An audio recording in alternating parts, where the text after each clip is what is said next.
Well, I've been busy. Another incredible story. Get out of here. I didn't think the National Gazette did anything that wasn't incredible. What was this one about? Woman gives birth to calf. Alien with Super Bowl prediction. Marathon runner with no feet. No, this was about a guy who caught a foul ball at Yankee Stadium. His kid took some clay and put it in the den of the ball. He took the clay out and had a picture of Joe DiMaggio.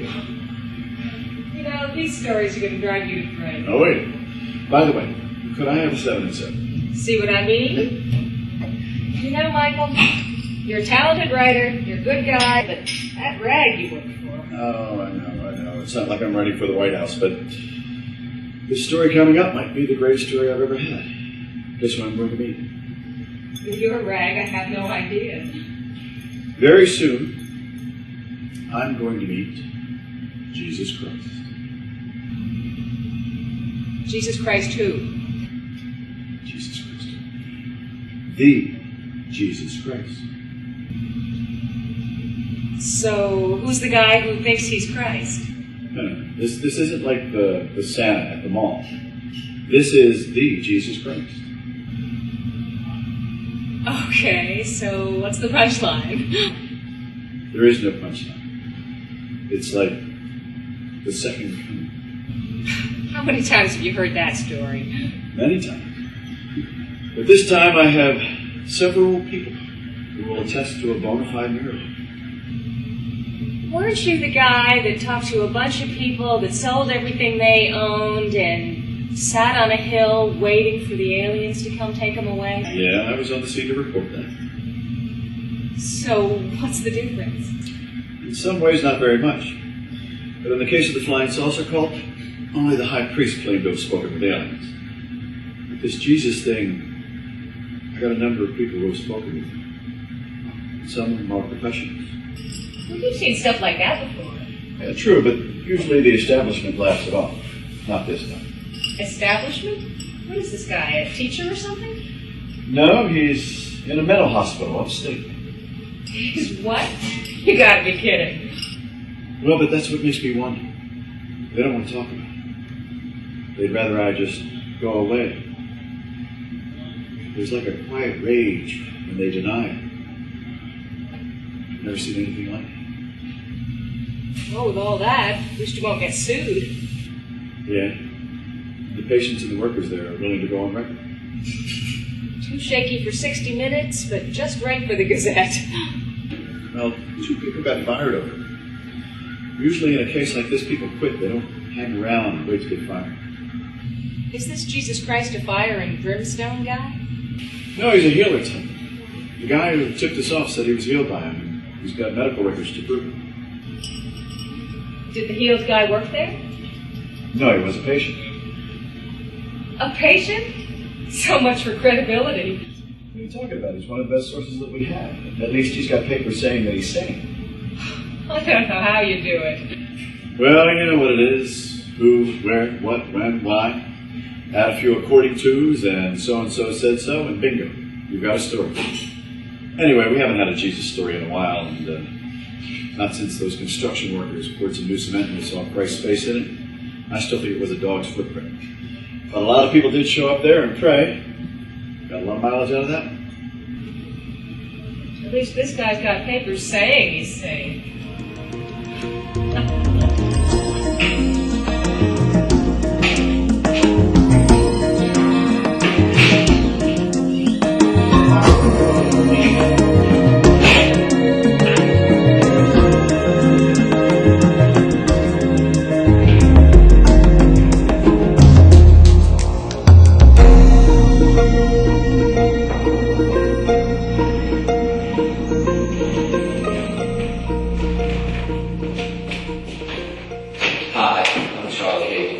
Nice to meet you. It's great of you to come. I didn't think anyone would believe me. Well, no one has yet. Let's print it and see what happens. Please have a seat. Well, tell me, do you get a lot of stories like this? Well, this one's fairly tame compared to most. Well, do you think people are crazy when they tell you stories like this? Oh, I don't don't make decisions. I just write it and let the public decide. So, tell me what happened. Well, as you know, I was institutionalized for schizophrenia. And most of the guys on the floor were like that. They gave us treatment, you know, the usual thing, talk therapy, sessions with a shrink, but it really never did any good. And then I woke up one day and my hearing was gone. I mean, completely. I couldn't hear anything. The doctors did tests on me, they checked me out to find out, but they couldn't find anything wrong. And I think it was about a month later, JC came along. JC? Yeah, you know, short for Jesus Christ, of course. Like the Broadway musical. Yeah, right. Actually, one of the orderlies nicknamed him that, and it just kind of stuck, you know.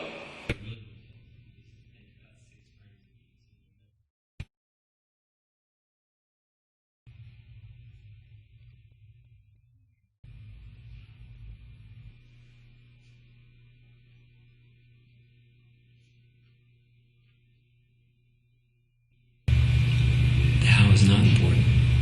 The why is. I will need your help soon. You're very important to me. I'll do anything you say. And the doctors checked you out?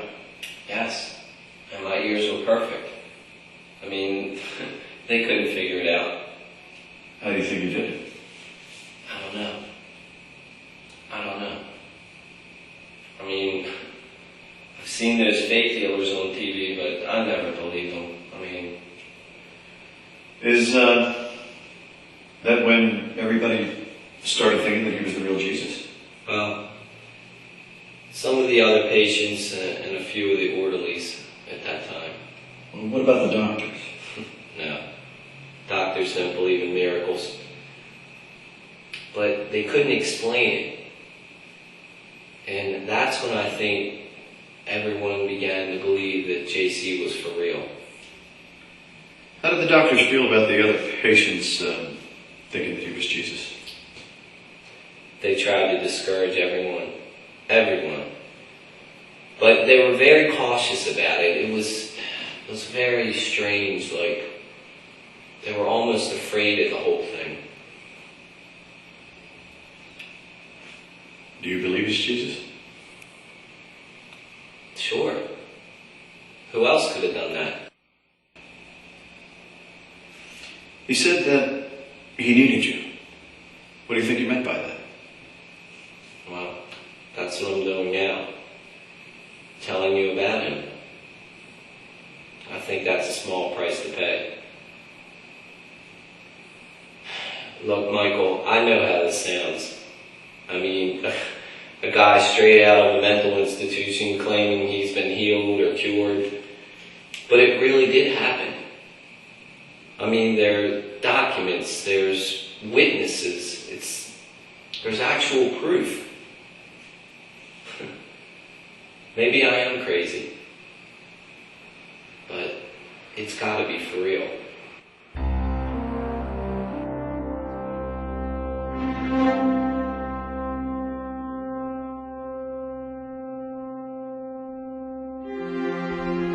Hi, my name is Michael Healy. I'm with the National Gazette, and I was just speaking with Charlie Hagan. I was wondering if I could... Oh, yes, that would be nice. That would be great. What's your address? All right. Thank you.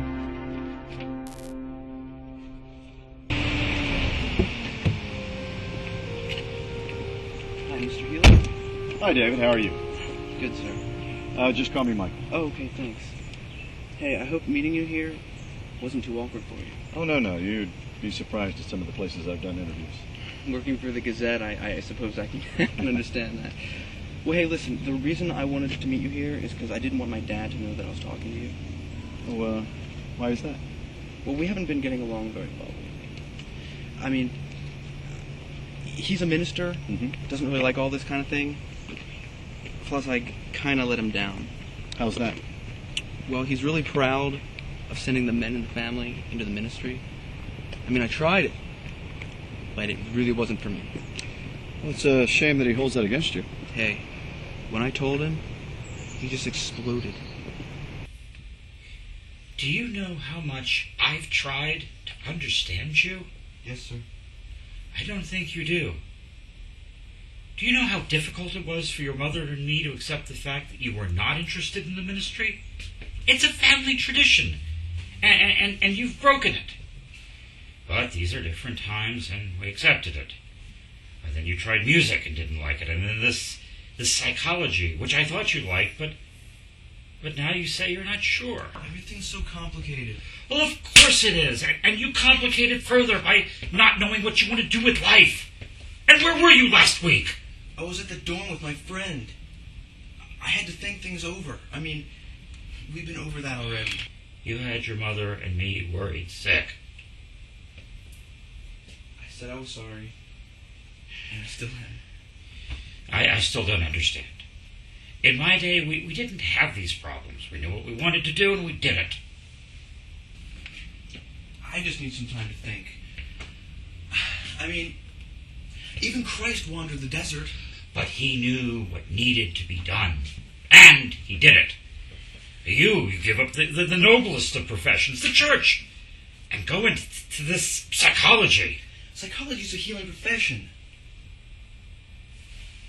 Have you forgotten what prayer can do? Is there anyone who can help more than God? But if you can help through psychology, then what's the difference? The difference is that maybe it is part of God's plan that these people be this way. Remember, science can help people live longer, but not better for God's purposes. Can't you see that scientists try to be God? Well, that's why they change the balance of nature, to control it for their own sake. God gave us a brain to rule the earth with. But only in concert with his will. The common earthworm knows not God, but man does. He gave us a brain so that we can rise above all the other creatures and praise his work and love him all the more. The Bible says that we're supposed to take control of all the creatures on this earth. But science tends not to the creatures. It destroys them. It has not escaped God's notice. He will judge accordingly. I don't know what to do anymore, okay? I mean, you get on me with everything I try. Go on then. Continue with the psychology. You may heal the body, but not save the soul. Don't forget the famous saying, physician, heal thyself. No matter what I did, nothing suited him. I mean, it got to the point where I didn't even know what shoe to put on what foot. That's how upset he got me. How did you get the job? Through school. It was practical experience. What were your first impressions of the place? Real good, actually. First, I met Dr. Economist, Gus Economist. He's a real nice guy. You'll probably be talking to him. He asked a lot about me. And, well, I told him my father was a minister, my mother a nurse, and my uncle a cop, and so forth. He seemed to like that. That's when he called in Donovan Bentley. He's the senior orderly there. He's a really nice guy, and he's laid back. He showed me around the ward that I would be working in. You know, all the non-violent patients. Man, it was such a variety. I felt like I was a kid in a candy store. These people were straight out of my textbooks. Only they were real. They had their own stories. So unique, I couldn't make that up. Did you see JC? Well, Donovan pointed him out to me, and he said he's a hell of a nice guy, and that he would never argue the Bible with him because he just knows his stuff. Then you got the job? Yeah. I started out with little stuff, mainly trying to get used to the place. But I kind of asked a few people, you know, about how they got there to understand a little bit more. But as far as JC, I avoided him. Avoided?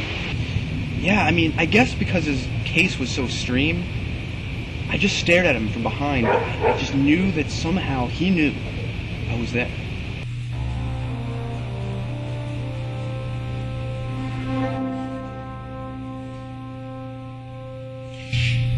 I know they've already told you that I think I'm Jesus Christ. So there's no reason to be nervous. I'm sorry for staring. I understand. You're wondering if it's true or not. Sort of. The answer is no. No? That's right. I don't think I am. I know I am. Alright. You got me. Okay, but if you're really Jesus, why do you let them lock you up in here? For the same reason I let them crucify me. Mankind has again locked me out of their hearts. They can open the door any time. They have the free will to do so. I can only show them the path to heaven. I can't walk them down. They must do that on their own. You're staring again. Sorry. So why are you here? I want to help people. I just think it's a better way of living than trying to make as much money as you can. I've always felt the same way.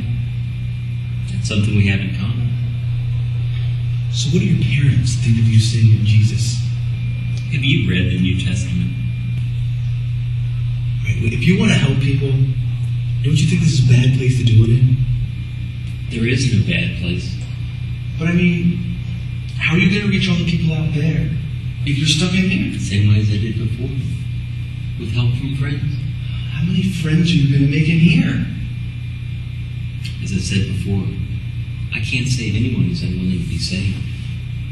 Whoever finds me, finds salvation. But with the problems people have in here, why not help them first? That's not the kind of help I'm talking about. The Father has a special place for those who can't save themselves. Saving those people would be a material thing, not a spiritual thing. King David was like that. He thought building temples was more important than saving souls. Materialism. How many times have I heard people say that God doesn't exist because there's war and starvation in the world? They don't realize that for many, health and wealth are just as destructive to the soul as all the pestilence. It's easy to forget the ill and poor exist when one has material wealth. But I assure you the Father doesn't forget those same ill and poor. The wealthy sit back and think God should save everyone, when it's they that should. The Father doesn't need to earn his way into heaven. Mankind does. That's why I like him. You have goodness in your heart. You see more importance in helping people that need help, rather than eating better or dressing better. If you dedicate your life to this, you shall enter the kingdom of heaven. Well, I hope you're right. I'm never wrong, and I never lie. David, can I speak to you for a second? Sure. Excuse me. Of course. And please stop by again. I enjoy talking to you. I will. Thanks, I like that. So he was impressive the first time you met him? Yes, there was something very special about him. I didn't want to say anything because I was new there and still a student. If nobody else saw anything special about him, I didn't want to come off like I believe anything any patient would say. I wouldn't be there long, but I had to talk to him some more. More professional than personal? A little of both. No, a lot of both.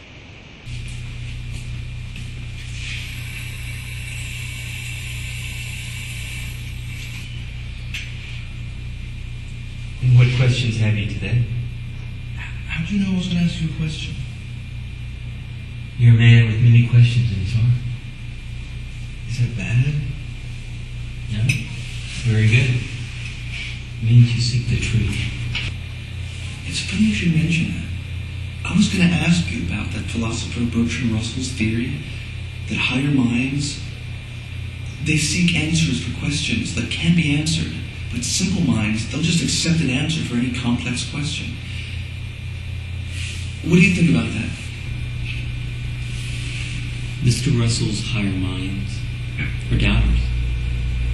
They're afraid to believe anything because they're afraid it will make them weak. It's typical of scientific mind. In science, the truth changes. So there's nothing to believe in. That's why scientists feel so displaced in the universe today. What they believe in so strongly, science, tells them that they'll never know the truth. They'll never know peace. It's the inherent quality of science. But believing in the Trinity was, is, and will always be the same. It is a rock, something that will withstand time itself. In that, you will find eternal peace. So do you say that doubting is not a natural quality of man, given specifically to him, to rule the earth? If Bertrand Russell could not prove that 1 and 1 equals 2, then his doubting is too extreme. If you have an apple and I have an apple, together we have 2 apples. Why doubt it? How can you doubt it? If this planet, with all its animal life, its plant life, its humanity, and all else that we see, cannot be created by anything on earth, then it would seem natural that it was created by something far greater than man. How can you doubt your senses? My friend, these higher minds don't believe their own senses.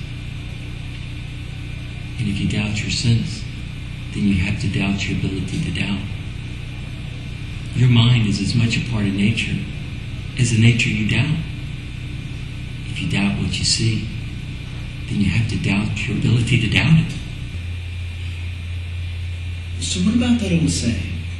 If man were meant to fly, he'd be given wings. You're thinking materialistically again. What does one gain by flying? You can cross a continent in a few hours, but you've accomplished nothing but saving time. You haven't seen the land or its people. You've missed the Father's greatest gift of all, nature. He's given it to you freely, to care for and nurture. Yet mankind continues to build machines, all of which are imperfect, and destroys the Father's creation. You see, David, when man studies nature, he never questions whether it exists or not. Only his method of studying it. Are his methods sound? The techniques of scientific study are always changing. But what it studies, nature, never changes. God never changes. How can they doubt God? It's like the medical profession. You seek to improve life, but not enjoy it. But man is nature. And if they doubt themselves, then they doubt nature. When they doubt themselves, they prove that there exists a higher authority. The same authority they don't question exists. They only question their interpretation of it. You know, I just don't understand why they put you in here. They want the world to believe that I'm insane. It's a way of protecting their system. They want to be God themselves. If they admit that I'm God, they no longer can be. It was the same with the Romans. They bowed down to me, they would have given away their empire. Okay, but if you're God, then why don't you just prove it to them? Wasn't the crucifixion and resurrection enough? Well, the people of today didn't see that. And they're going to want you to prove it now. I died once for the world. I gave them my all. Now what is mankind going to do for itself? Not for me, for itself. They have the free will to choose between the glory of heaven and the horrors of hell. But you wouldn't let the doubters be sent to hell, would you? It's their decision, not mine. If they can't recognize the presence of God wherever they look, they have made their choice. What about healing sick people? Science can heal. Water into wine? Science there's got to be something that you can do that science can't. I can give salvation. Isn't that enough? Isn't that the greatest miracle? If I were them, I would think it was the most important. They believe that television, the internet, and steel-belted radial tires are miracles. Science created them all. But science can't create eternal life and salvation, can it? In my heart, you seem like the real thing.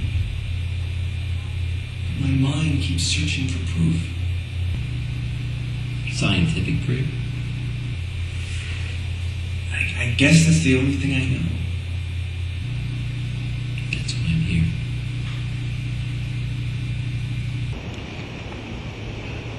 That's when I knew he was real.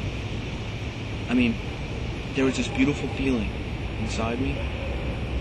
It's what's in the heart that's most important. How did it change you? It made me feel more confident. I mean, I finally found something in life that I could believe in, without reservation. What did your father think of all this? He thought I had cracked up. And how did that make you feel? Disappointed. I mean, I thought that I had done something finally that he'd be proud of. But he said it was just an excuse to avoid finding direction in my life. All right, David, thank you for talking to me. Hey, thanks.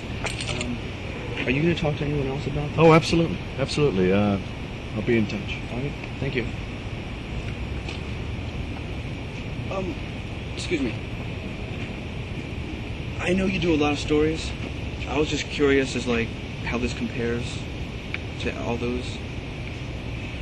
It's a little too soon to tell. Of course. Thanks again.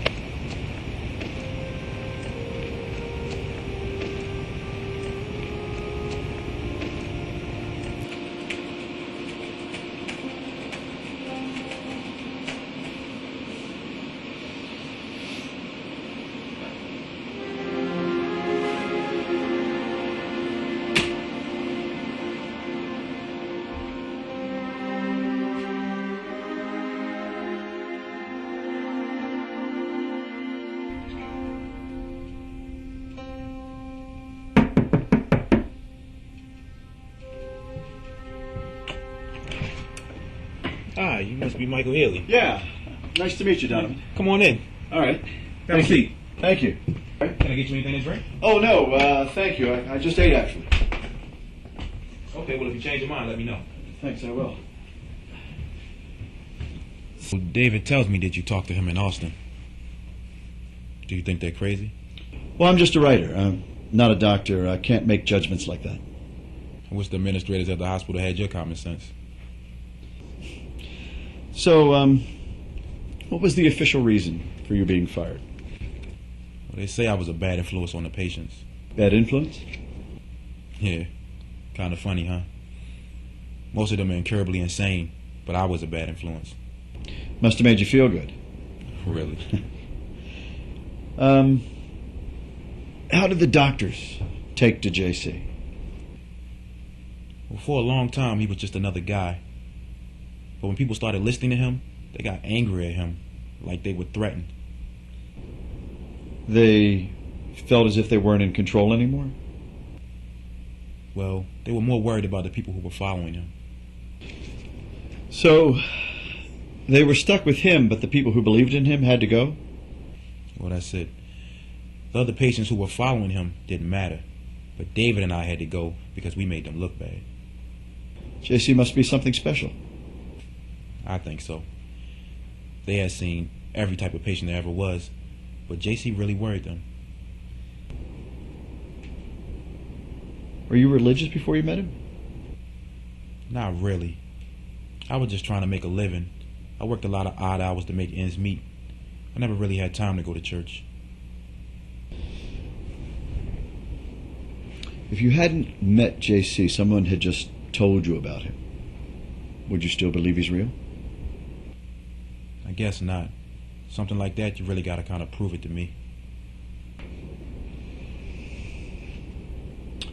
Who was the first to think he was real?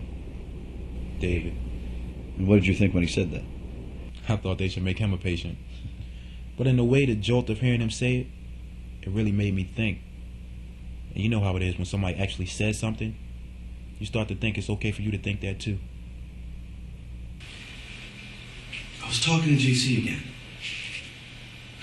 Oh, boy. No, hear me out. All right. Well, you know it makes a lot of sense. I mean, you said it yourself. You said you'd never argue with him about the Bible. Yeah, I did, and Well, he's special. He's got something no one else has. yeah, major mental problems. Who says? Doctors, psychiatrists, judges, me, hopefully you. Well, who says they're right? They misdiagnose people all the time. David, he says that he's Jesus Christ, the most important person of all time. Now, he may be a good talker, but the Son of God? How is that possible? How is it possible? You just try to prove it isn't. No. See, it doesn't work that way. You can't expect people to believe you're something without proof, and then force them to prove that you're not, without committing some type of miracle or something. Okay. So you're asking the Son of God to perform like a circus freak? Well, if you claim to be the Son of God, then you've already acted like a circus freak. Is that his argument? Yes. And I believe it. That's a lot of bull. Just an easy way of getting out of something without having to prove it. Now, I can get together 10 guys that all would say that they're the Son of God. Now, which one of them would you believe? None. Then what makes you take his word for it? Because you can tell. There's something about it. The way he talks. A fake just couldn't talk that way. There are people out there who make their careers out of convincing people that they're lying. Actors, used car salesmen, preachers, snake oil salesmen. And they could probably give you a better pitch than JC could. We could have a contest, like Miss America, and the judges could choose from the 5 finalists on who would be the Son of God. And they would say, and if the winner is unable to fulfill his duties as the Son of God, then the runner-up will assume them. That's just disrespectful. That's the way you're thinking? You chose this man as the Son of God, and he hasn't done anything to prove it. But you know what? Let me ask you a question, and I want an honest answer.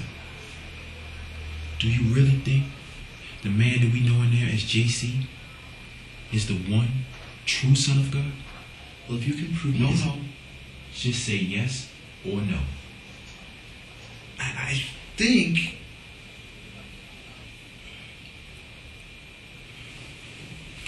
Yes. Then why did a judge put him there? The same reason they crucified him. We have free will to put him wherever we choose. I just don't want to be the one that cuts him off from the world again. I just don't see in him what you see in him. Now, I know that the Jesus in the Bible is for real. But this guy here, Prove that Jesus in the Bible was real. I can't. But everybody knows he was. Okay, so is everybody being deceived? Well, the Old Testament said he would come back, and he did. Well, the Bible said he'd come again. And he has. Now, this is getting ridiculous. Why? Look, the guy has no history. We can't find anything about him. That's saying a lot right there. This is the information age. You can find anything on just about everybody. Yes. But why here, and why now? Would the middle of the desert in the Roman Empire be any worse than here? Would you believe that he was found down the road in a manger on some farm? Don't forget, if he faced judges, he was brought in by the police. Which means that he was wandering the streets somewhere. Which means that this isn't the first place he's been. Which means this isn't the place that he chose for his second coming. Doesn't it bother you that you seem to be the only one that believes him? No, it doesn't bother me at all. You can just sit back and do nothing well, his mission to save the rest of the world just dies. Or you can help the cause. See, by agreeing with the rest of the people, you're being a follower, not a leader. We can't afford to just sit there and wait for the rest of the world to believe. We don't have that time. Why don't we let the world think of us as the lucky ones? Or the crazy ones. I mean, who's going to believe that this is happening here, right now? Because you have to have faith. That's what it's always been about. They doubted he was real when he was born in the manger, but we know different. He tested their faith by coming out of the most humble of all places in his time. And now he's back. And now it's not some rags to riches story that wouldn't matter today, but he's here, testing our faith again. And it's up to us to get him out there to the world. And all you have to do is believe. Look, if the people out there heard him, they'd believe him. And if they believed him, then you'd believe him. I think he deserves a chance. Donovan, look, I know you don't believe now. But what if you're wrong? I mean, what if he is real? You'd be the one who shunned the Son of God and prevented him from saving the world. For the first time in my life, I feel in focus, that I have something. I have no more worries because of him. A career has no comparison to salvation.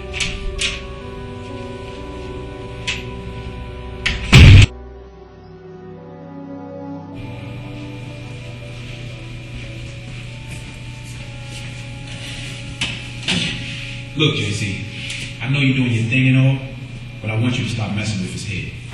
Don't listen to him, JC. He's an unbeliever. It's all right. He deserves an explanation. As does everyone. What makes you think I'm doing something wrong? Come on. We've all heard your stories and had lots of laughs, but he really believes you. Maybe he's right. Maybe. We all go home at night, but you're a permanent patient here. Now what does that tell you? It tells me you could go to the ends of the earth and go nowhere. The greatest journey is inside one's soul. It's the most difficult. But it holds for you the greatest reward. Eternal life. If you couldn't get past a judge in this day and age, how do you expect to show anyone how to get to heaven? I didn't fail to get past the judge. He failed to get past himself. You know, you're really good with words, but they're only words. Donovan, you think I'm locked away in here. These walls could crumble like those in Jericho. But the walls that surround your mind, those are the walls that are much harder to break down. Because they hold the one belief that the here and now will last forever. Only one thing lasts forever. God. And God will not deteriorate like your civilizations and governments. You blame him for what's wrong in the world when he gave you what's right in it. For those who believe in me, believe not in me, but in the one who sent me. And they who recognize me, recognize the one who sent me. For I am the light that comes into this world, and whoever believes in me shall be in darkness no more. If anyone hears my words and does not believe in me, I judge him not. For I came into the world not to judge it, but to save it. But those who reject me, reject not me, but the one who will judge them on the last day. It sounds good. I'm not sure. Well, don't take too much time to think about it. Judgment Day is at hand. Is that true? Is it time? Does the exact moment matter? I just want to know how much time I have to think about it. You either believe or you don't believe. If you believe, you need not fear the last moment. Your mind will be set free. No walls can hold you.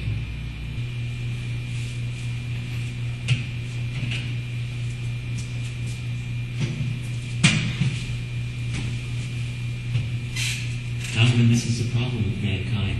They think too much. This is your walls. You can break them down with faith. You want proof?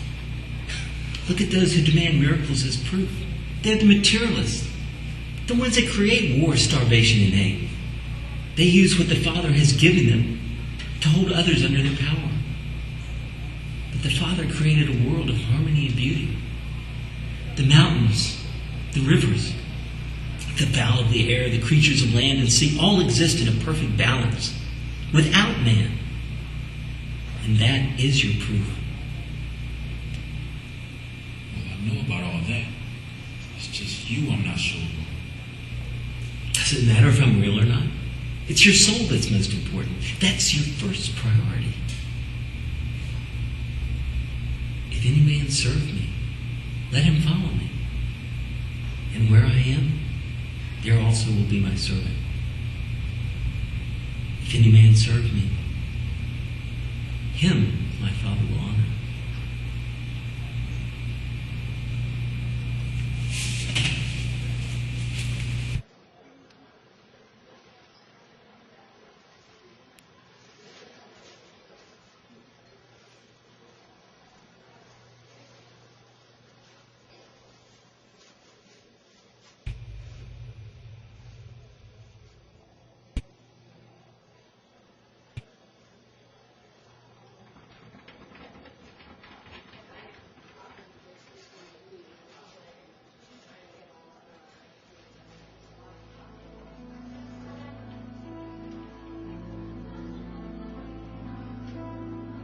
I can hear! I can hear!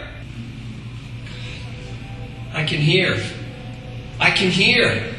My God. What's going on? I can hear.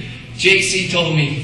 He touched my ears and said you can hear, and I can. I can't believe it. I can't believe it. I can hear.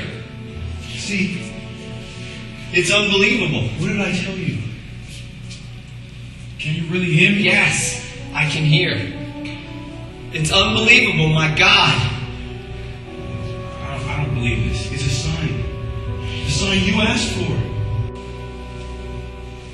Is it true? You need me to assure you that what your eyes see is real? I thought what you saw kept you from believing in me. Well, I thought you didn't do tricks. It's not a trick. He will be my first disciple. We need to get you out of here.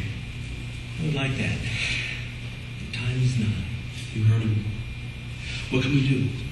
Well, we could try to get him a hearing. But I don't think we can do that right now. Well, let's find out. All right, I'll talk to Dr. Economist. So this was the first time that you knew he was for real? Yeah. It's funny, though. If it wasn't David pushing the thing so much, I probably still think JC was just another patient. Did you ever talk to your boss about it? Yeah.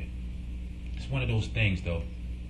It's easy to admit something like that to yourself, but when it comes to telling others, now that's really hard. I take it he wasn't the kind of boss to go for such a thing. You take right. Talking to him was like talking to a science book. He didn't want to hear anything about a patient he might have wrongly diagnosed, let alone a messiah in the joint. Does Dr. Economist ever go to church? Weddings and funerals. He thinks churches are for people who never really thought much about life. And he didn't believe in anything he can't dissect or study in a lab. And the only way out for JC was through him? That's it. I knew it'd be a tough sell.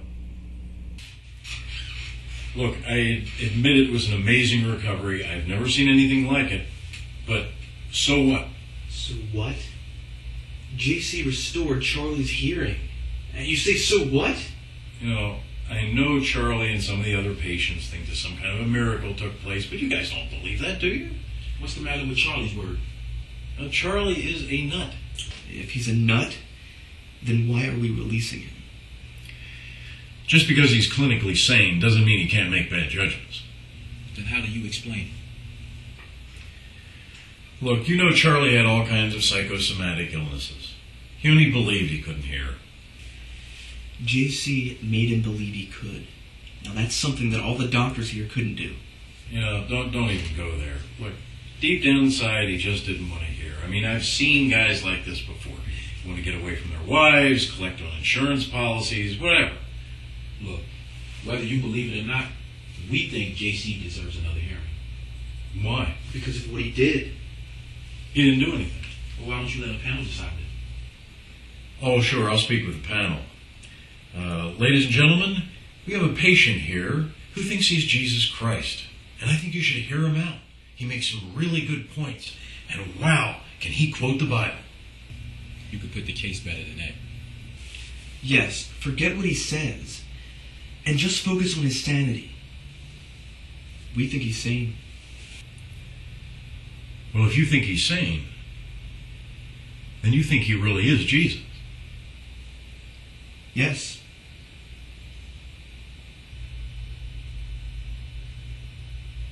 Are you guys setting me up for a joke or something? Look, this is not a joke. Well, if you guys think that he is Jesus, then you're insane. Look, we're just asking for another hearing. Let them decide that. Donovan, you've been here for a long time. I have a lot of respect for you. And that's why I don't understand why you're saying these crazy things. Because they're true. You go along with this? I do. Well then, all I can say is, you guys better drop this, or you're going to get fired. Well, how do you know we're wrong? How can you be so sure? I won't even honor that with an answer. You know Charlie's going to talk when he gets out. Let him. Nobody's going to believe him. To wonder why you let him out. And when we speak, their ears will perk. Well, then they're going to think you guys are crazy too.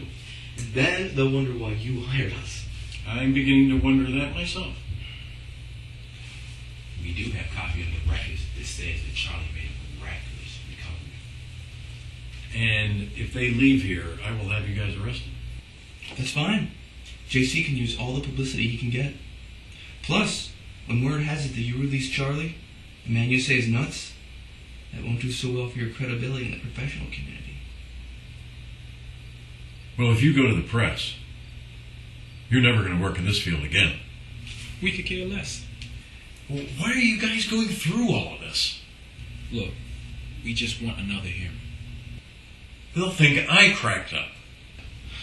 Won't you even think about it? The only thing I'm thinking about is you two guys. Now look, I like you. That's why I want to give you a little bit of time to think this over. Hopefully you'll find out how crazy it is. And in the meantime, I don't want to hear any more about it. Understand?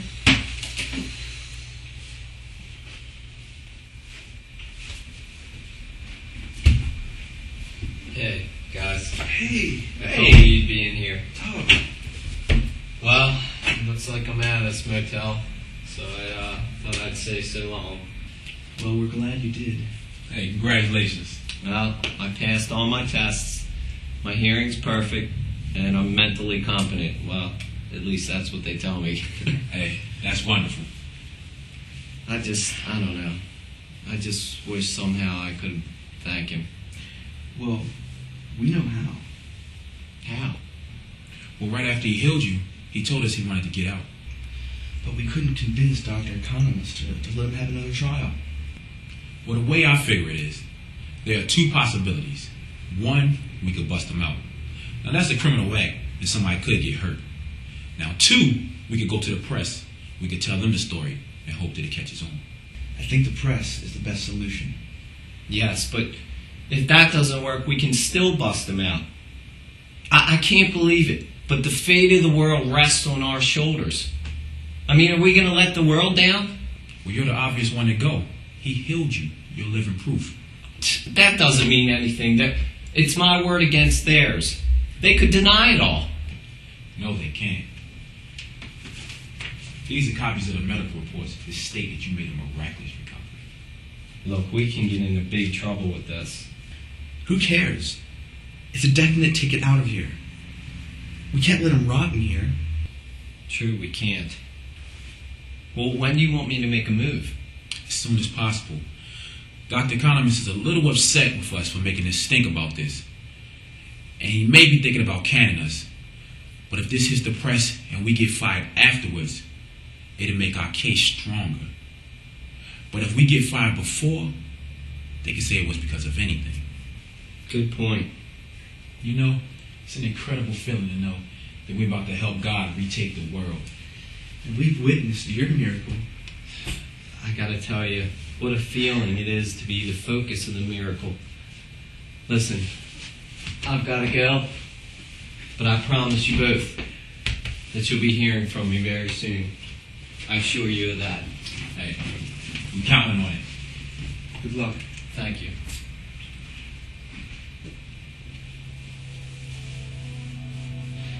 We're almost there. I felt liberated. What a feeling to have no more fear. It didn't matter what happened to me. I knew God would save me no matter what. And I still feel that way. I'm just ashamed that I didn't believe in him sooner. It doesn't bother you that you lost your job? Who cares about a job? Doesn't matter if I never get another job. I know it's God's will. If he wanted me to be a bum, then I would be the best bum he ever put on this earth. If people say that you're crazy, what will you think? I'll think they're crazy for missing the greatest experience ever.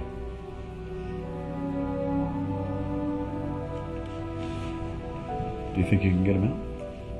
Oh, we'll get him out, no matter what it takes. You will go and see him, won't you? Definitely. As soon as possible. Praise the Lord. I can't wait. You can keep the White House. I've got the second coming. Howdy. It's the Bethlehem beat. Hey. I was beginning to think King Herod got you. No, I'm not a firstborn, so I'm okay. Well, this is quite a story. In fact, this is one of the few times the guy we're talking about isn't on a flying saucer, didn't know Elvis. I think we're good to go. Yeah, we've got a story, but I got to tell you, it's turning into quite a character study about people. Yeah, well, let's not forget, this is a tabloid, not a court case. We don't have to dot all the I's. So, and then remember, I need something for the Easter issue. I won't let you down. I just need a little more time. If I get hung up somewhere along the line, I'll get a story to you now, and I'll follow up with whatever I have left over. That sounds good. And remember, people buy headlines and first paragraphs. Oh, absolutely, absolutely. But I want to tell you, I really want to meet this Christ guy.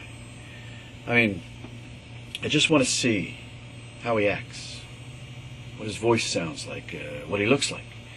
I mean, all these people are believing what he says, and it's not like he's some guy pretending to be from a flying saucer or something.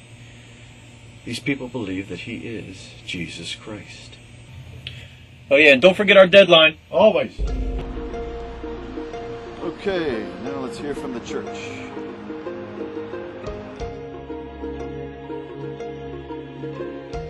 You must be Healy. Nice to meet you, Reverend. Nice to meet you too. Why don't we have a seat right over here? I think I can straighten all of this nonsense out. I was under the impression that you were quite upset about it all. Of course. I don't care about the ravings of a lunatic being committed to a hospital by the state, but I do care about losing my son over it. When I spoke to your son, I was impressed by how strongly he believed in this man. He knows better than that, believe me. I raised him to be a good Christian, and a good Christian he'll be. He's only lost a job so far. It's my duty to make sure that he doesn't lose his mind. But he's convinced that if he listens to you, he'll lose his soul. Nonsense. My beliefs are 2,000 years strong. Good then, good now.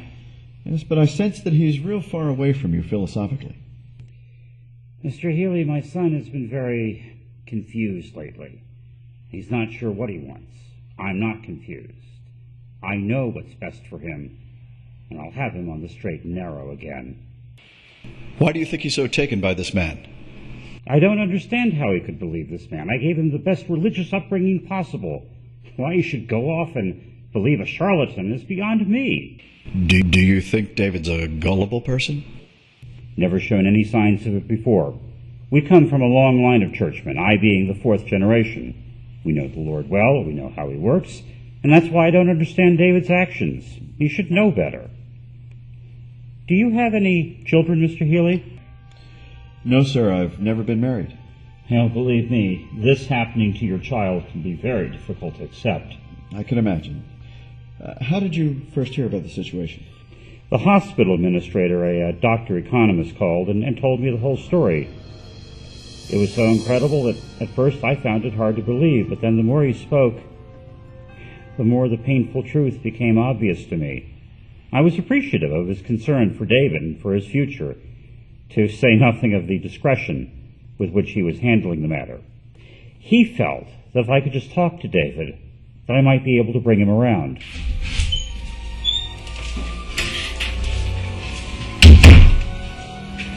Hello, Reverend. It's nice to meet you.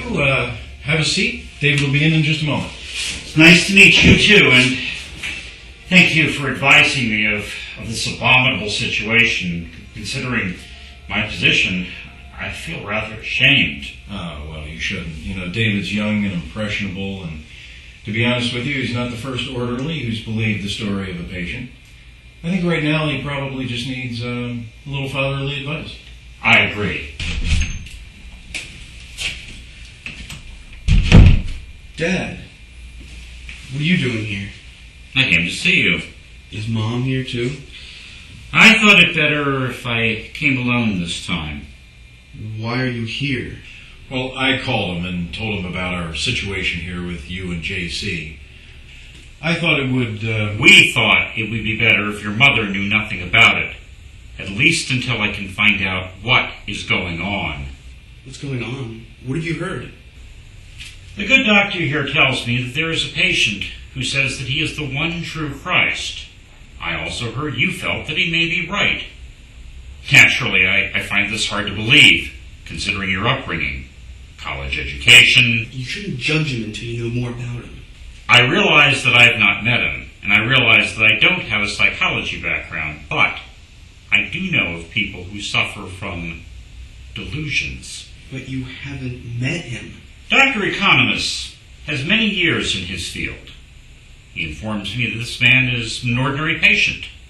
Considering this expertise, I should think you would yield to his opinion. I respect his expertise, but I just think he's wrong in this situation.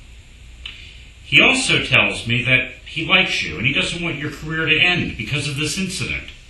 I believe this is not only fair, but highly commendable. David, I've seen this before. Now, we have had orderlies who have believed the stories of patients. We've even had a couple get married. But you're better than that. What you need to do is take a step back.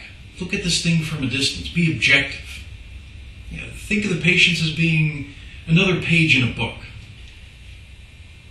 I can't think of them as a page. They're human beings, no matter how I cut it. I know what the symptoms are, but I just don't think there's anything wrong with JC. Do you really believe that he's Jesus? Yes, I do. And you being a churchman, I think you should meet him before you judge him. My talking to him would make a difference to you. Yes, it would. All he's asking for is a fair chance. That's all anyone would ask. I would be glad to meet with him and end this right here. Could I meet him? Sure. David, would you mind bringing him in? My pleasure.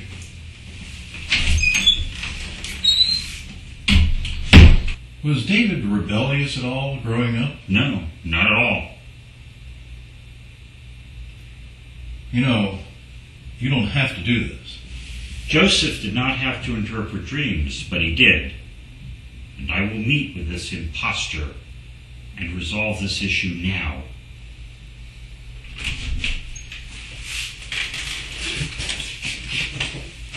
Hello, I'm the Reverend Robert Hanson, David's father. It's nice to meet you. Nice to meet you, too. I can see the family resemblance. I guess so. And, how should I address you?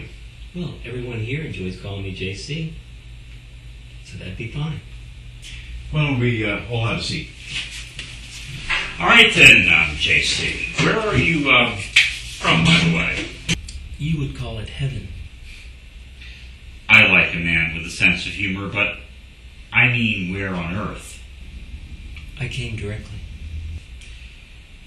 Are you the same Jesus Christ that we read about in the Bible? Yes. Well, then you must have been born of a woman.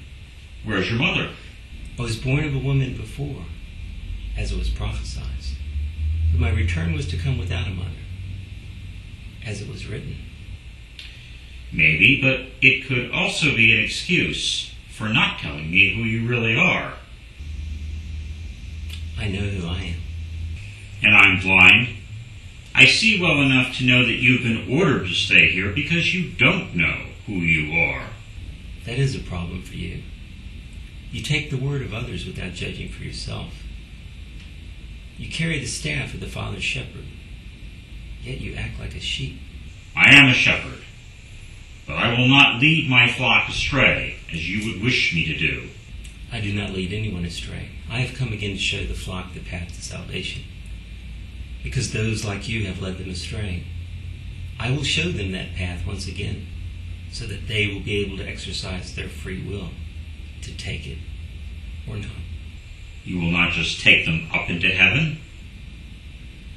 Only those who believe will be taken to heaven. Believe in who? You or God? We are the same. You seem to find it hard to believe in me, yet you claim to believe in the first coming. Yes, I know when Jesus walked the earth, he was real. But I don't believe you are him. Do you believe in God? Of course. Then you know it was I the first time. But how do I know? If you have to ask, then you don't believe in God. To prove your faith, you need only believe in me. In that is your salvation. It's not that simple. Why not? My first coming was prophesied. I came and you believed it. It was prophesied that I would come again, and you believed it. Now I'm here, and you don't believe. Why? If you are really Christ, then give me a sign. Only those without faith need a sign. You spent your whole life praying to God, singing hymns and praising him, and now his Son returns and you don't believe. You think you're so near to God, yet your beliefs keep you so far away from me. I don't understand. My beliefs prove my dedication to the one true God. They merely prove your dedication to the church. They're one and the same. The church is for worshiping God, not judging him. Yet that is what you do. You even judge your fellow man. That is not your place. That is reserved for the Father only. What do you mean? The Father gave you everything. You took it and changed it. And now you tell me that I should listen to you because you're right? How dare you dictate to me? At least I give you the freedom of will to decide. The true Jesus would have more respect for his church. I respect and love my true believers. But it seems to me as if you believe in the church more than me. It seems you never understood the story of David. You insist on believing that I would be happier with buildings erected in my honor. The most important temple is one's own body. You needn't have a building at all. Why do you think I overturned the tables of the money changers? For fun? They were twisting the church so that they could use it for their own good. You are very good at debating, and yet there is one inconsistency. In the scriptures, you always spoke in parables, saying that to those who didn't understand them, they would merely hear a story. But to those who were ready to receive the knowledge, they would receive the true meaning. You have not spoken in parables to us. After speaking with you, I know that parables are not needed. I can speak without them and you still wouldn't understand. I have come again to save the world from those like you who are blind. And if the blind lead the blind, they shall fall into a ditch. When you serve the church, you serve man because the church has lost sight of God. It's time once again to save man from man. You and your kind are like wolves in sheep's clothing. You intend to devour the flocks for your own pleasures, pleasures of the flesh.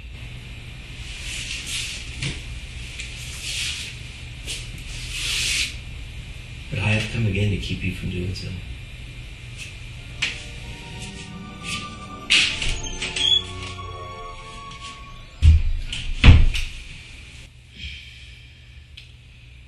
he's, certainly an opinionated fellow, isn't he? You still think he's a fake? Well, of course he is. He couldn't be real. Is that because he didn't agree with you? Well, that's one reason. That's no reason. God doesn't bow to man. You know, I can't believe you doubt him. You've told me about him all my life. And now he's here, you doubt him? You told me to never be an unbeliever. But look at you, you're a hypocrite. Now, wait a minute. I taught you to believe in the real God, not a nut who thinks he is. Thinks he is? He shut you up on everything you said. Just like he did the church leaders in the Bible. You know he's the real thing, don't you? And it scares you. Because you think he's going to overturn your church. And I'm going to be there right by his side when he does. He's worse off than I thought. Yes. I had hoped this would have gone a lot better. Well, so did I. I feel completely detached from him now. I don't know what I'm going to tell his mother.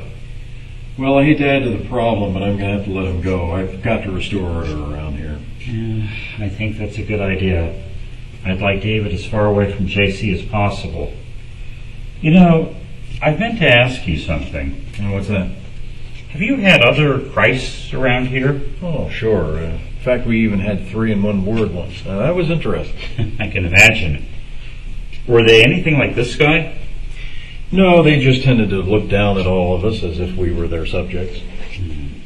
Did they argue with each other over which one was the real thing? No, they spent all their time condemning everyone. It was their subconscious anger coming out after their breakdowns. No, this one is more caring, like a teacher or a brother. You mean he makes more sense than the others? Well, compared to others, yes. Which also makes him more dangerous than the others. Well, to a susceptible mind, yes. To normal people, no.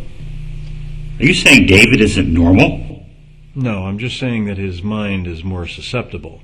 You know, you have no one to blame but yourself. You fill a kid's head full of ideas of unseen beings controlling the universe. That's how they end up in these weird cults. You're saying that teaching them about God does that? No, it just makes their mind more susceptible.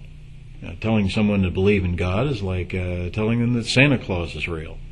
And then someday when they can't face reality, they look for magic. Well, just because you don't believe in God doesn't mean that he doesn't exist.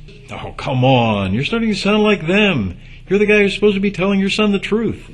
I did tell him the truth. He's got to learn the difference between the real God and the false ones. Look, one thing I do know is that we have to stop him. He's ruined my son. He could ruin my reputation if my parish ever found out about this. Yeah, well, he could ruin me too, if anybody found out that trained, educated personnel believe him. The more I think about him, the more I dislike him.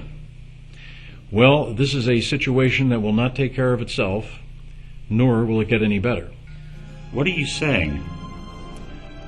I'm saying, forget divine intervention, forget fate, and take destiny into our own hands. I'm saying we have to find a way to get rid of it. Hey, how's it going? I talked to the Reverend. This guy acts like he's scared half to death. Well, great. That'll be good copy. I'm a little surprised he even talked to you. I think he just wanted everyone to know he's sane. Is he? Yeah, maybe too much. He's really wound tight. Anyway, tomorrow I'll meet the doctor and get his side of the story. I'm sorry for the delay. Are you kidding? I'm really liking this. Hurry, but get the whole thing. All right, thanks.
here to see Dr. Economist. Okay, and your name? Michael Healy. He's expecting me. Oh, yes, the gentleman from the Gazette. We get that up here, too. Well, that's our motto. Wherever there's a supermarket or convenience store, we'll be there. Doctor, Mr. Healy is here. From the Gazette? Okay. He'll be with you in a moment. All right, thank you.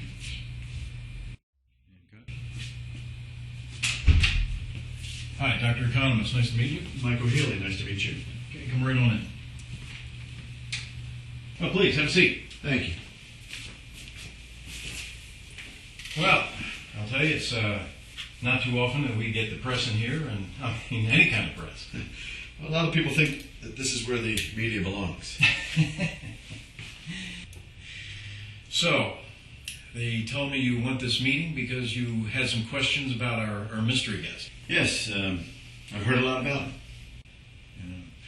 Well, I hate to tell you this, but he's pretty much an ordinary patient, except for all the attention. I take it most of your patients don't get this kind of attention? No, but you know the old saying, fame is an accident. Well, do you think Christ's fame 2,000 years ago was an accident? Oh, sure. Back then there were a lot of prophets and messiahs, and, why this guy got all the fame, I really don't know. I mean, frankly, you can't prove anything in the Bible actually did happen. Hell, we don't even know who assassinated President Kennedy, and that's been in our lifetime. Are you an agnostic? Yes, thank God.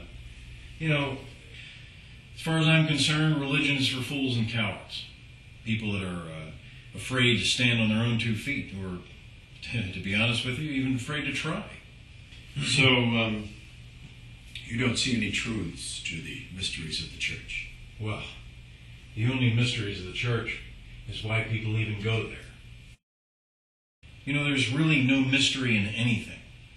Everything is nature, and nature is mathematically and scientifically balanced. I mean, even the sunrise is an equation. I mean, these religious types, they just fail to see that everything is basically a logical progression of science. Then why do you think people find JC so magical? Well, there's nothing magical about him. I mean, he's a hell of a speaker. He almost convinces me sometimes. It's hard to believe, you being a man of science. Yeah, it is very hard to believe. I really think the guy missed his calling. I think he should have gone into sales. Reverend Hanson told me about his confrontation with him. Yeah, well, after that I decided to put JC in an isolation room, and I'm going to keep him there until everything calms down. Matter of fact, I tried talking to him yesterday.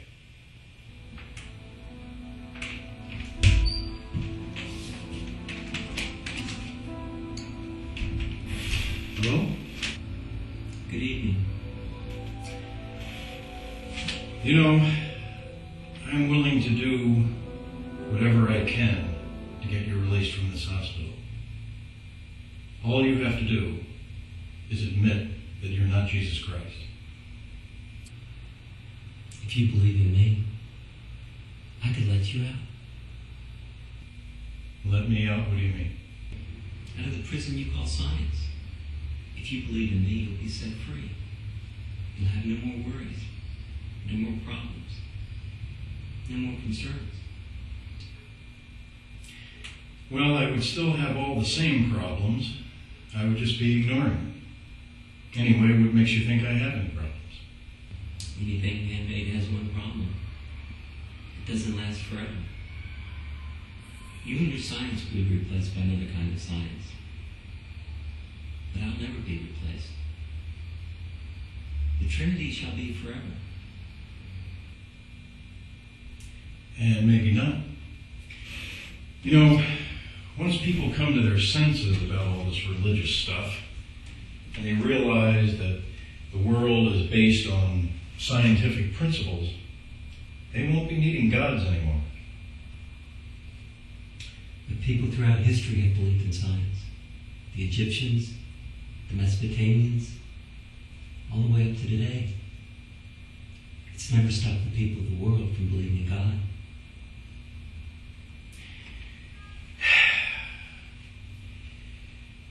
You know, JC, I don't get all this. You're a sharp guy. I mean, I have a hard time believing that you really think that you're Jesus Christ. I mean, who are you really? Why are you saying these things? Why aren't you out there making something out of yourself? You know why I'm here. I have the greatest mission in history. Salvation.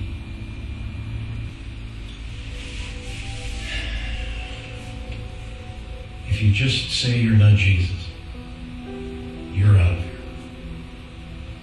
Do you believe I'm Jesus? It doesn't matter what I think. All that matters is what you think.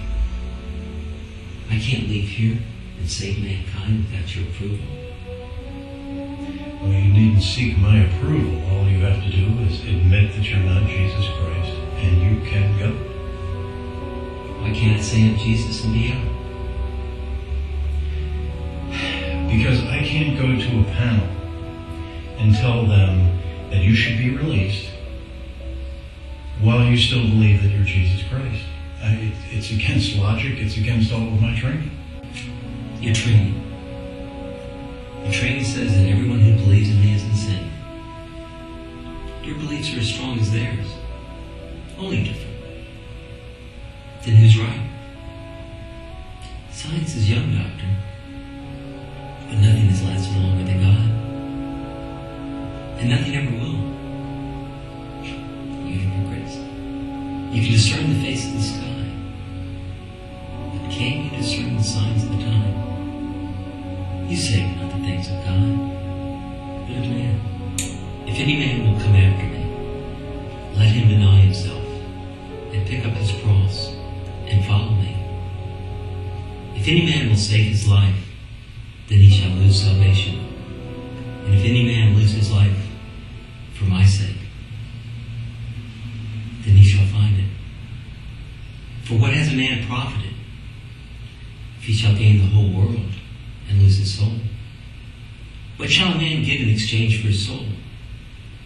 As each will be rewarded according to his works. You know, that's wonderful oratory, but I need proof. Will a whole generation seek after a sign? Because there will be none. I need proof. It's your training talking again, Doctor. Be strong. Rise above your training. What do you want? Your soul at rest, or your paperwork in order? When you finally meet your Maker, will you be able to hand him your heart, or your paperwork? You know, for ages, people thought the whole world was a mystery. Even the common flower was mysterious. But today, we know what they're made of, how they grow, and why they come back to life every spring. There is no mystery to it. But you don't know everything. You don't know how they were originally created. Yes, you can show me how to plant a seed and nurture it, but you can't manufacture the seed itself. Your science has merely put a measuring stick to God's work. You think because you can document information about them, that you control them. But they were here long before you, and will be here long after you. You're merely an outsider, looking in, wondering, but never realizing it's God who's in control. You have to lose it yourself.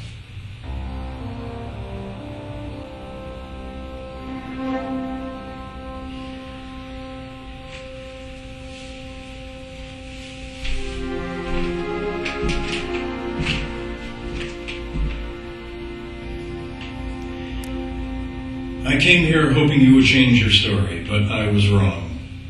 There is no hope for you. You are totally mad.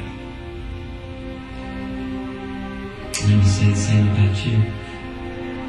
You can't see what's right before your eyes. Well, I can see one thing. You're a very dangerous man. You and I can never coexist.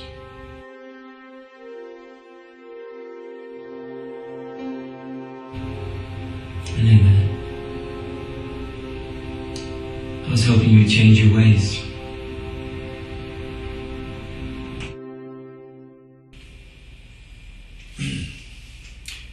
Obviously, you haven't bought his spiel, but he certainly sounds impressive. Oh, yes. I'd like to meet him. Why? Curiosity. I've heard so much about him from so many people that, it wouldn't be complete without meeting him.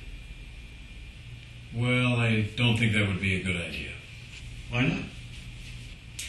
Well, we don't think it's a good idea to subject our patients to media scrutiny. There's nothing personal, but the only people really allowed in the wards are family members.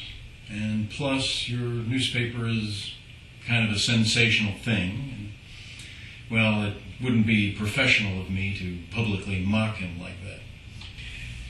Well, you say that the only problem he has is the Jesus thing, so I see no harm in it. Well, yes, but that's a very big thing. I don't think it's right to have a patient saying those things be seen in the news. I'm afraid that's impossible. I don't understand your reluctance. I mean, other patients have been interviewed. Well, maybe, but this patient is my responsibility, and I don't think it's a good idea, in my professional opinion. Doctor, I respect your position. I really do. But I have to let you know, I have contacts with higher-ups in the government, and they could force you to let me see him. Now, I think that these people would want to know about orderlies being fired for believing a crazy man. Now, they wouldn't think that you were protecting a crazy man because they believed that he was a crazy man. I'm sorry to do that. I really am. I don't like to do things this way, but this is very important to me.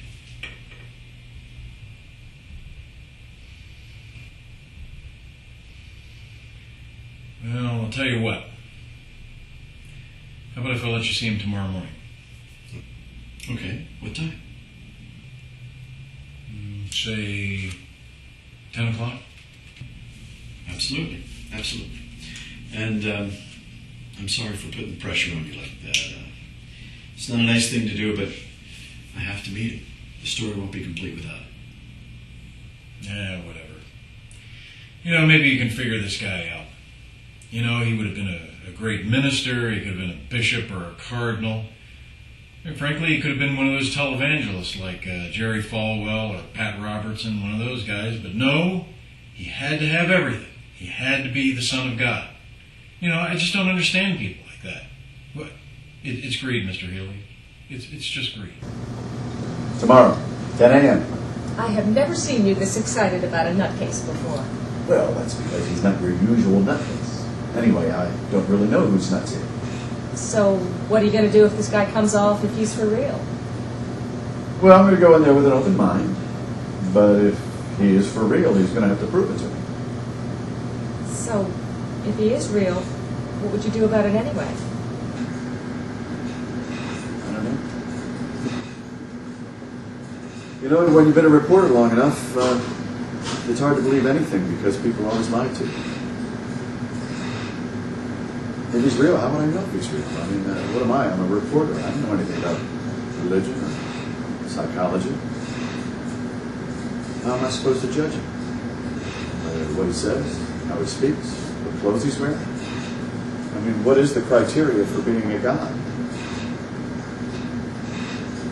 I mean, what are we talking about here? Are we trying to find out what his name is, where he lives, his occupation? No. We're trying to find out if this guy is the Son of God. Well, Michael, I had the usual Irish upbringing. Went to church every week, confession, the whole bit. I may not be the most godless woman you ever met, but sure never met anybody who could tell me what God is and make it sound good. Maybe that's the story. Don't try to say who God is, because if he is who everybody says he is, we couldn't make that judgment anyway. We're not good enough for that. But the effect on people, that's the story. Well, I wish you luck, Michael. Remember, you're a good reporter, you got good instincts, trust him.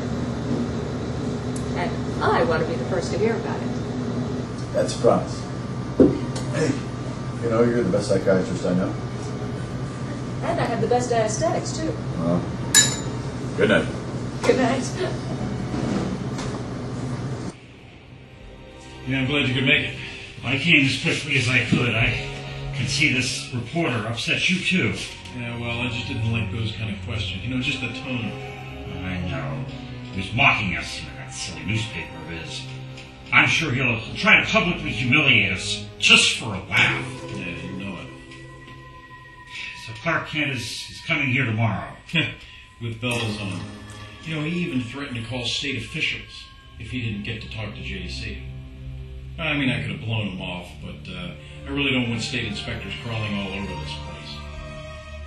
They're just the type of guys that feel like they have to find something wherever they go. These reporters, I tell you, these stories make them, they break everybody else. I know. I keep having this nightmare of a headline. Minister loses his son to a mental patient. More like former minister. Please. Well, I'm in the same boat. I mean, I don't want people thinking that I'm hiring people on the taxpayer's dole here, and they believe what patients say. You have an idea of what to do? Well, I can't keep that guy from coming here to see JC, so I can just make sure that JC isn't here when he arrives. By the way, I made mention to you about getting rid of JC. You didn't mention that to the reporter, did you? No. Good. You weren't planning on doing something drastic, were you? Well, if I transfer him to another place, the reporter will simply follow him through all the paperwork I have to do. And that'll make things only worse. So the thought had crossed my mind. When you said you wanted to kill him, I thought you meant that figuratively. I did then. That was back before he really became a threat. You're serious? Well, he's only a patient. Well, I don't mean it quite that way. All of my patients are very important to me. But it's the program I'm talking about. No one is more important than the program. See, the program has helped an awful lot of people, and for others it's made life a little more bearable. The bottom line here is JC is a nut. He's always going to think that he's Christ. And there's nothing that we can do to change him. But what we have to make sure of is that he doesn't change us. Because you see, if he changes us, then we have nothing. See, the point is, do we want to sacrifice the institution for the sake of a lunatic? Or sacrifice the lunatic to save the institution? Well, I don't know. That makes perfectly good common sense, but it's not like we're putting down a mad dog or something. I know it sounds extreme, but he has nothing to lose with this story of his. We have everything to lose. I mean, what's a single life compared to a way of life? My science, your church. It's still murder. Technically, yes. Or it's a killing, like executing a criminal or an enemy of the state. All for the betterment of society. I know how crazy it sounds, but what if he's for real? Well, if he's for real, then he has the power to stop us. Well, that's what they said in the Bible, and we all know how that turned out. Well, if he does stop us and we get sent to hell, well, we will have saved the world by revealing the Son of God. If all that biblical stuff was true, I would sacrifice myself, to save the whole world. Just doctor's instinct. You see, you believe in the Bible, and I don't. That's something that we'll never agree on, so there's no point in even discussing. Believe me, I've analyzed this thing again and again, and it keeps coming up that he is not for real. As a matter of fact, the only thing real about him is the threat that he poses to us. What if he did heal that man? Look, that man was nut too. Anything could have triggered his recovery. And remember, he pushed your son over the edge. That's not healing. It's more than just your son. It's a lot of sons and daughters. If you could eliminate Jim Jones before he did his damage, wouldn't you do it? JC is a disease. You've seen it. Once he gets into the system of a weak person, your church and my science can't get him out. And somebody out there somewhere is going to say, why didn't Reverend Hansen and Dr. Economist do something about this guy before he destroyed my family? Well, they had to know that he wasn't really Jesus Christ, so why didn't they do something? I know, you're right. At least I think you're right. Why don't you ask me to help you? Isn't there an orderly or someone who can do this more easily than I can? Sure, but they don't have a vested interest in solving this problem, like you. In fact, most of them actually like JC. But your son is your flesh and blood, and you would sacrifice anything to save him. The orderlies, they would talk just to save themselves. Plus, you're not directly involved in this, so no one will actually suspect you. You're right. You're right. Everything I do for my son and his mother and the church. Look, I know we don't see eye to eye on a lot of things, but at least we don't destroy each other. He will destroy both of us if we don't stop him. When do we do it? Tonight, right now. We can take some of those back corridors right to his room. One quick injection, and he's gone. Well, what about the body? Well, there's woods back there. The ground is soft. I have shovels. Nobody's going to miss him anyway. But what are you going to say when somebody notices that he's missing? We'll leave a window open, his door unlocked. People will think that he escaped. They'll call the police. They'll write a report. They won't really care too much because he's considered harmless. Now just get ready to grab his mouth if he starts shouting.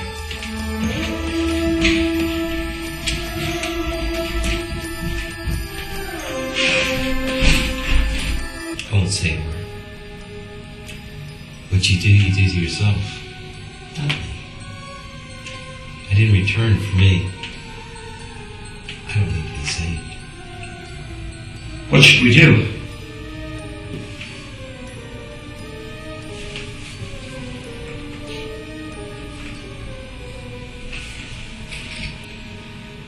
Father, forgive them for they don't know what they do.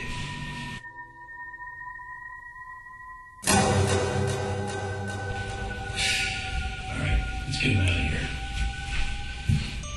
Oh, come on, will you?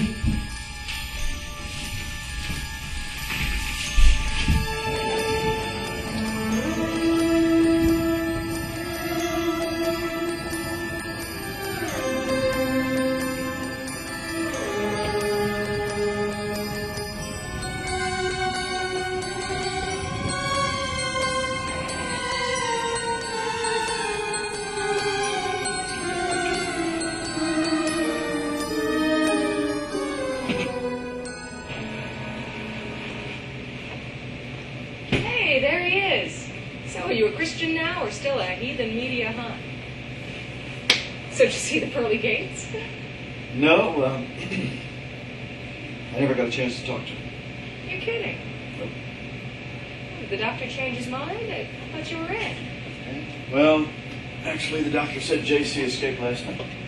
I thought this guy insisted on being let out. That's what I thought. So that's it? That's the end of the story?